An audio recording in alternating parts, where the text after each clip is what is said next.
Welcome, Ellen. Thank you so much for coming on Moms Don't Have Time to Read Books. Oh, thank you, Zibby. Thank you so much for having me. It's my pleasure. I know that you and I have been conversing on Instagram about various different crazy things that are happening in life. Plus, of course, you have all of your own books to discuss as well. So I don't know. We have so much to talk about. I don't even know where to start. um, why don't we talk first about Troubles in Paradise, which is your most recent book and the last of a trilogy, which starts off with like amazing gossip. We can sort of segue into talking about gossip from there. Okay, perfect. So, I can't say too much about Troubles in Paradise because it is a book three. Just a little history as to how I came to write the Paradise series is that back in 2013, my publisher Hachette called and said, "We've had a book fall off our holiday list. Can you write a Christmas book in 4 weeks?" And I was writing a novel called The Matchmaker, which was like very emotionally draining. And I said, you know what? I'm not going to stop this and write a Christmas book, but I'll do it when I finish. So I came up with an idea for a Christmas trilogy. And I know this sounds like I'm talking about something else, but I am It's getting to okay. It's Paradise. okay. So I came up with this idea for a Christmas trilogy, and it turns out they didn't want a trilogy. They only wanted one book. So I wrote this novel, Winter Street, and gave it no ending. And immediately a contract for the next two books appeared because they loved the premise. And then ironically, in the summer of 2016, my editor called and said, what do I have to do to get you to write a fourth book in the Winter Street series? And at that point, Zibby, I was finished. Like, I didn't want to write a fourth book in the Winter Street series.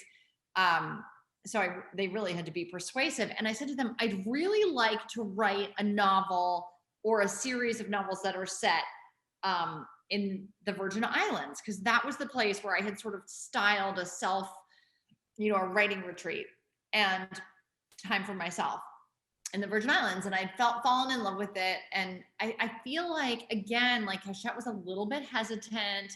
They didn't necessarily want, because I was a Nantucket author, they didn't necessarily want a series set in the Virgin Islands, but they very desperately wanted this fourth Winter Street book. So they said yes.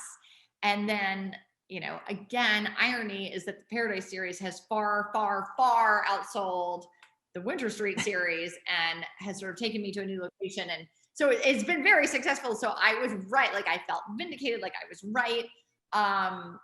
And the Paradise series, book one, focuses on a woman in her mid-50s named Irene Steele, whose husband, on New Year's Day, she gets a call that her husband has been killed in a helicopter crash in the Virgin Islands. Hello. She didn't know he was in the Virgin Islands.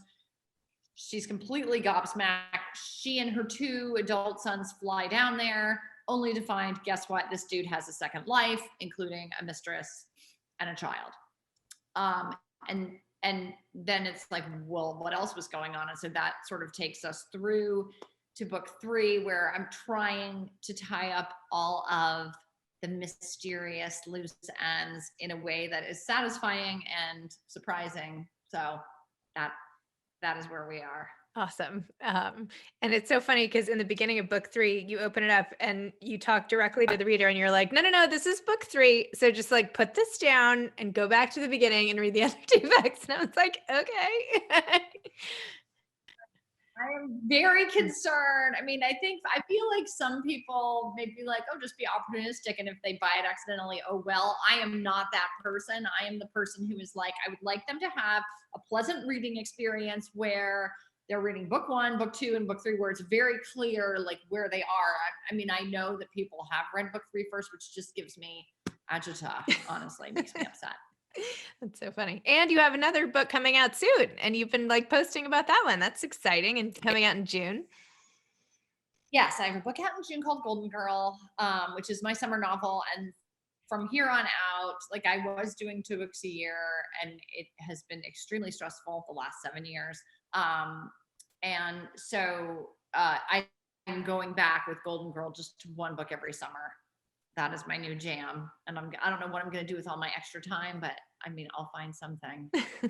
How did you even get into this? Like, how did you become who you are today? When did you start writing so much and at this rapid pace and on such a, yeah, how did this whole thing happen?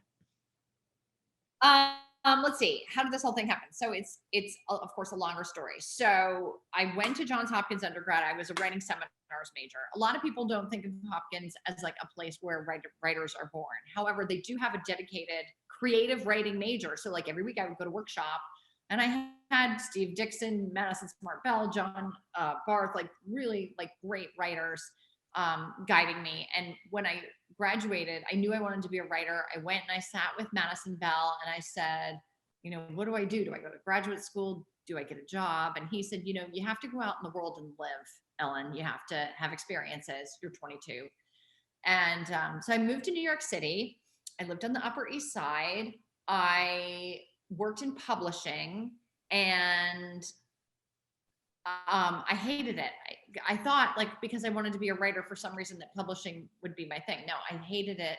And I needed a job where I would have time. So I started teaching, and I taught first in the New York City public schools at IS 227 in Queens. And then I got a better job teaching in Westchester County out of the city, and I would commute backwards.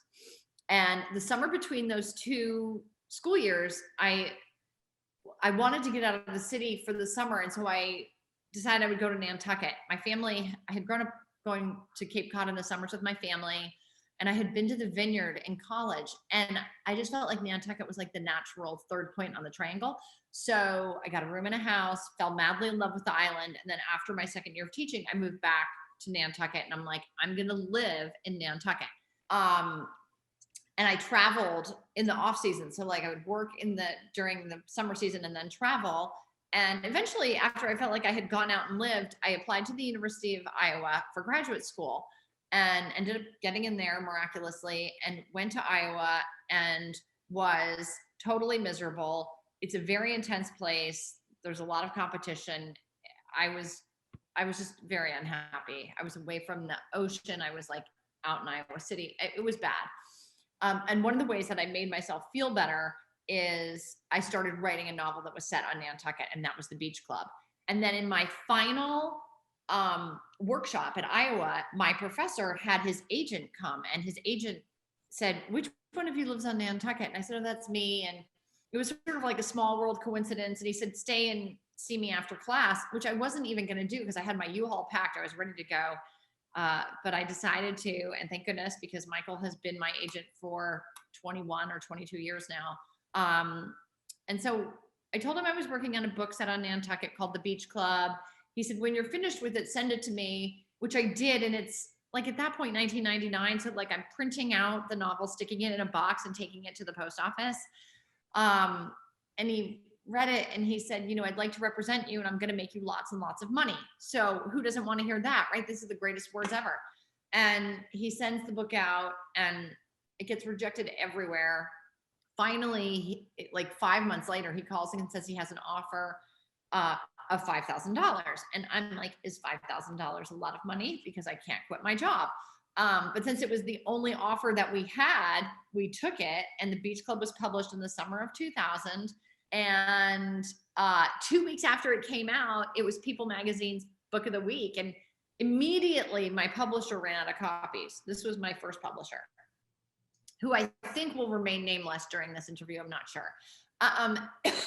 And I was frustrated, but you know, we were without books for 3 weeks, and this is in 2000. So it's not like you can't download it on your Kindle and you cannot watch it, you know, read it on your iPhone. The copies have to be in the stores. And, but it sold pretty well. And I ended up with a 2-book deal, and those books did less well. And then I got another 2-book deal, and those books did even worse. And I got my own publicist for book 5, like a private publicist that I paid for myself. And she did an excellent job. And again, I got the People Magazine with the picture. It was like Book of the Week and 4 stars. And I was so excited. And again, the publisher ran out of books. And I was super frustrated at that point. And my agent, same agent, said, I think we need to switch publishers. I was like, had Stockholm syndrome and was in love with my captor. And I'm like, I will not switch publishers. But he persuaded me, and I went and had what I call my Cinderella day in New York, and met with 10 publishers and ended up uh, settling or deciding on Little Brown. And Little Brown has turned my last 20, 21 books into New York Times bestsellers. Oh, And they did that gradually, Zibby. I mean, I didn't write crawdads. Like, I didn't go right to number one. The first book I had that hit number one was Summer of 69, and it was my 23rd novel. And so it was like an incremental climb and a gathering of readers, and it was a very careful, thoughtful process to get to the top. wow. That is an amazing story. I loved that. That's amazing. And just that you kept persisting through and just kept doing what you do. I mean, that's like the greatest part, right? Like you had confidence in what you were producing and you just had to wait till everybody caught up with you. Yeah. And I don't think I understood the book business. I didn't. Like the first 5 books, but also publishing was changing too. I can remember my second book with Little Brown was called A Summer Affair. And I had a marketing person named Miriam Parker, who is now, she's at Echo. She's a brilliant woman. At that time, she's like, we're going to go to all these blogs and we're going to get all these blogs. And I'm thinking to myself, I don't even know what a blog is. Why are we doing this? Like, why is this where we're putting our resources? And because, you know, she was a visionary, and it was 2000 and they came out in the summer of 2008, and that was the thing to do. So they were very systematic and careful about how, and they still are, about how they do their marketing and how they get more readers. And they're so impressive. So I'm very lucky. That's great. That's really awesome.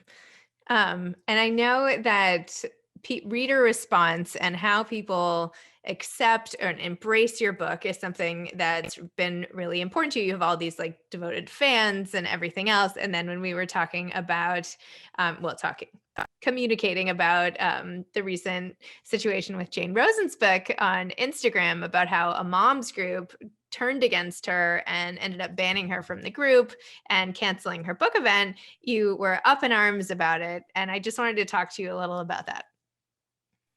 Okay. So I've only gotten to I'm on like page 40 of Jane's book, which I'm so enjoying. I am so enjoying. And I have to say, like, my appetite was really whetted by the fact that this group canceled her. Because, and I can't figure out, because I'm not sure if it comes back up, but I've gotten to the part where like the Upper East Side group is mentioned. Yeah, that's it. And I'm like, was this what offended? That was it. That's the whole thing. The whole thing is like on page 39 and 40, and the whole rest of Eliza Starts Rumor has nothing else to do with Upper East Side moms at all. Okay, that cracks me up, and I just feel like, wouldn't you be excited or laugh, because it was very tongue-in-cheek, I thought. And I'd be interested to know if I actually know anyone. I mean, you live in New York, right, Zibby? You may know somebody in that group. I mean, I live on Nantucket. I may know somebody in that group, but I just feel like, you know, it just felt so, it felt so unnecessary for them to decide to cancel the book based, especially now that I know what you're talking about. I thought maybe there was more later in the book that was really scandalous, but yeah, I mean, it's tough. And also it's fiction. So Jane very skillfully sort of picks up the essence of things, and I'm really, really enjoying her book. I'm also going to post about it, and I can't decide, mention this scandal, because I think it will encourage other people to want to read it too, because people always sort of like things that are attached to real life, which makes no sense because we are in the business of writing fiction. But if it has like a real life scandal attached, so much the better. And I predict big things for Jane, but I'm really, really enjoying the book. Oh, good. Yeah, well, come to our event. We're doing an event. Well, I can talk to you about this later, but I'm going to do an event with her coming up too. But anyway, back to your books and all that. But I actually thought, I mean, you open up Troubles in Paradise with a whole gorgeous description of like the juiciness of gossip, right? And like how it's like, you know, peeling, it's like a mango where you debated which fruit to pick and all the rest. And there is something just so irresistible about like small town gossip or even big town gossip, right? New York City, which really in different neighborhoods is just as much a small town as probably Nantucket, wherever you go. So what do you think, how do you use gossip in fiction and in your work in particular to sort of keep the Well, intrigue going? no, totally. So I wrote a novel, what year did it come out? 2015, called The Rumor. And my purpose with The Rumor had been there was a lot of gossip going on in on Nantucket. There's always gossip. Oh my God. I mean, I've lived here 26 years. I've heard it all. Um, and I decided um, that I was going to write a novel called The Rumor, and I was going to put every single person who gossiped on Nantucket in the book. This was my goal. And this is exactly, in fact, what I did. I put everybody that gossiped in the book. However, I disguised them so much because they have to fit the narrative. And so I disguised everybody so well that I am the only person that knows who's in there. No one has ever come up to me and said, "Oh, I was the blah, blah, blah in your book." No one has ever said that. And also, if you're a villainess or whatever, you often will not recognize yourself. So that was very satisfying to me because I did in fact get to put all the gossipy people in the novel, but nobody knew it. One of the things about being a mother, and you know this, and we all know this, everybody listening to this knows this, is that it is a very fraught group. So the gossip, like among the moms, I mean, it's mind blowing and it's ruthless. And I have graduated out of it, which I'm very, very happy to say. So my children are 21, 18, and 15. And one of my sons is at college where gossip is no longer an issue. One of my sons is at boarding school, again, because it's sort of remote. I don't have to worry about any of that. And my daughter is 15. She's my third child. I know everybody. I no longer engage in any of the gossip. I almost feel like that is something you do more with like your first child and sometimes your second child. By the time you get to the third child, you're like, you know what? I am so done. Also with age, I feel like, is this piece of information important to me? And the answer is no. So I just do not engage in any local Nantucket gossip.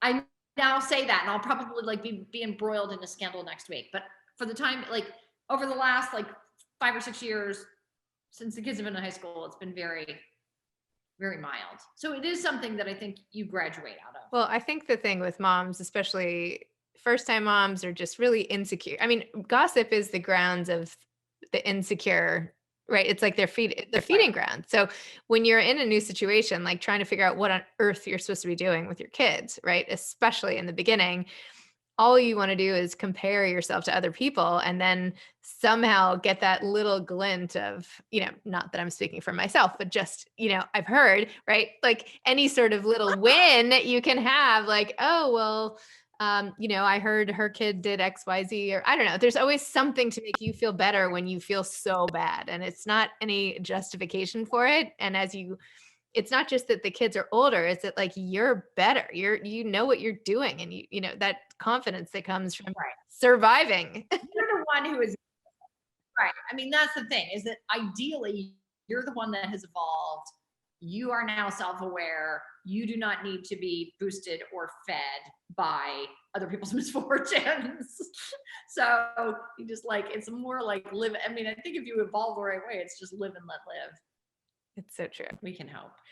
What you said in the beginning was also super interesting to me, because a lot of people grow up wanting to be writers, and there really is something to waiting, that it's not a career you can necessarily dive into out of college and like go up the ranks. You can go to sort of adjacent careers like publishing, or maybe a magazine in the olden days, or something related. But to just sit down and become a novelist without that wisdom or experience is really tricky.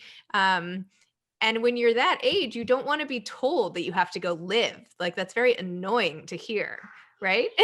Because you know what you want. So what do you like? What I mean, like, let's say your kids now want to go be writers. Like, what do you say to them? Like, what does it mean to go live, really?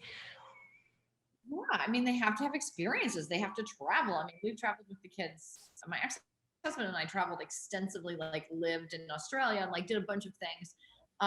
So they've been all over the place, but they need to go out and have experiences. They need to have jobs. They need to fall in love. They need to, have their heart broken. Like all of those things. When I started Zibby, I think I was pregnant. I was pregnant with Max. It was 21 years ago.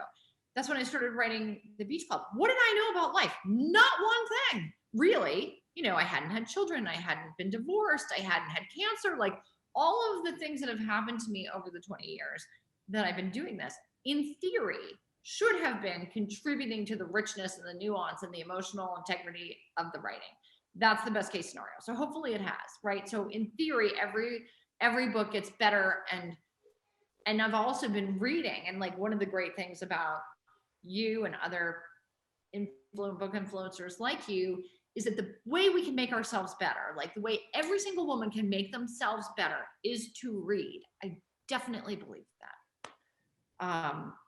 And so all of the thousands of books that I've read over the last 20 years have all contributed also to my own work. So true. I think the value of reading is huge. Thank you for saying that about me in particular. It's so funny. Someone posted today, like a little funny thing, how she couldn't like keep up with like all the details of her family group chat, but she could remember all the details in like a multi-generational family saga, like novel that she read 6 years ago. And I feel like I'm the same way. Like I can look around and be like, oh yeah, I totally remember like the characters in that book and this book. And then I'm like, when it comes to my own life, I have these big blanks. Like, why do I remember all this stuff about books? It's the weirdest thing. Right. Well, we attach, and we escape and we attach.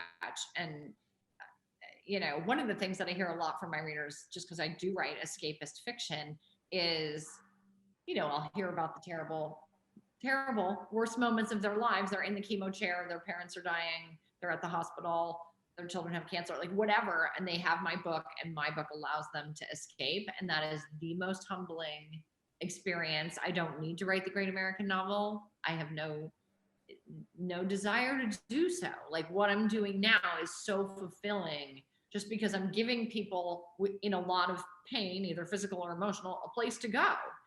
And so that I find value in that. There's tremendous value in that. Wait, tell me briefly about your whole experience with cancer. No, that sounds terrible. I know you are a breast cancer survivor. I would love to know, like, in terms of feeding the richness of your work, how did going through that, and how did you even manage that when you're churning out so much fiction, like at such a rapid pace? Did you stop writing for a while? How did you handle all that?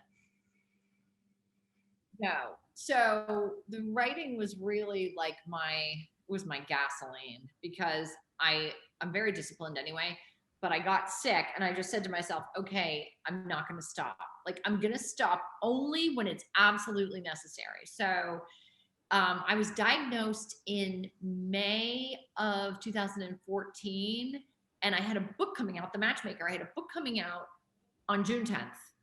And so my oncologist called, she said, you have cancer. And then we went through, you go through a lot of steps.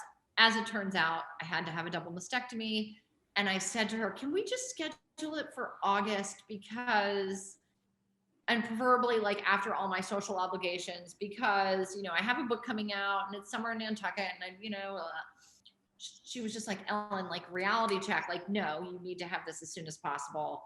So my book came out on a Tuesday, as they do. And my book came out on Tuesday, June 10th. I had the double mastectomy on the 13th. Oh my gosh. The following, I had to cancel all these events. So I did a couple events, and then I had to cancel a bunch of events. And then I said to my publicist, okay, I'm 2 weeks after my surgery, I'm going to start back and do a tour. And I did. So 2 weeks after, 12 days after my surgery, I flew to Chicago and I did 2 events in Chicago. And I tell this story. Sometimes I cry. I will recover if I cry.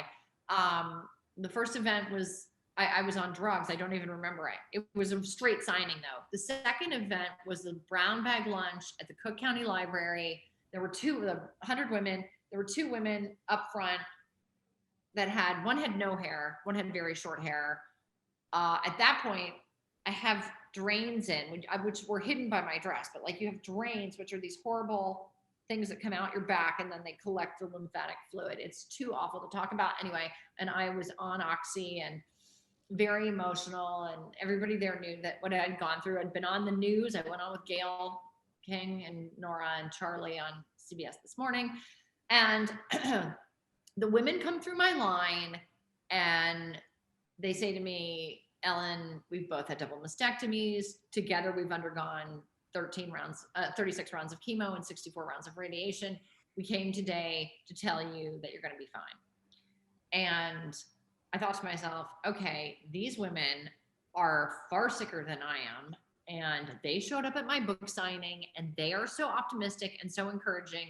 And I really, at that point, felt like they passed me a baton, which I held on to for a while once I was recovered, and I had some bumps in the road, wasn't really recovered until May of 2015. And then I started speaking, at breast cancer events and telling that story. And the good thing, I guess, about breast cancer is that the demographic, it's my demographic of my readers as well. So there was a lot of opportunity for me to connect with other people who were just starting out. And I do it all the time on my social media. People will say, my sister has breast cancer.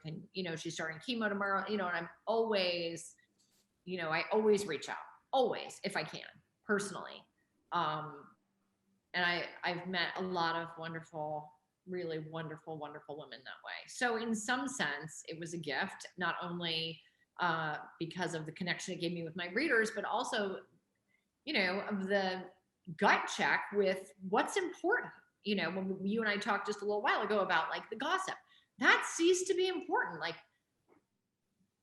who cares? Nobody. And what became important is what was happening with my kids and the truth in my fiction. Ellen, you have gone through so much and are such a powerhouse. Like, you can just tell it in the way you speak. You're just like a force. Like, you're so driven and just like, it's amazing. Anyway, I'm so impressed. Were you just born this way, or do you feel like at some point this shifted, or is this just your personality in everything you do? I don't know. And also, like, I've always been disciplined, I guess. I mean, I exercise, so I do all this crazy stuff. Like, I exercise for 3 hours every morning. What? And I do that because it's a discipline that sets up my day, and I never ever skip a day. And like the people in my life, like my ex-husband and my boyfriend now, like they like really hate it because of course it takes 3 hours away from my time. But it's a very important discipline for me because doing what I do, which is writing 2 books, now 1 book a year, requires like a laser focus. And the time in the morning, it's the discipline of doing something that nobody wants to exercise for 3 hours. Nobody wants to exercise for 5 minutes. So making yourself do it is setting up a discipline. And I've always been like that. And, the connection with the readers, like, is just something that I've learned over 20 years of just like these readers. Like, it's a process, and I could be sitting in my basement writing for myself. And it's so gratifying to have a back and forth with my readers, and I think they feel the love. They know that I love them very deeply. Wow. Amazing. Do you have any parting advice for aspiring authors aside from going out and living? Yeah, I mean, I think it's just, you have to stick with it. And that's always what I say. Like, you have to start, if you're writing a novel, you start at the beginning, you move through the middle. The middle is always tough.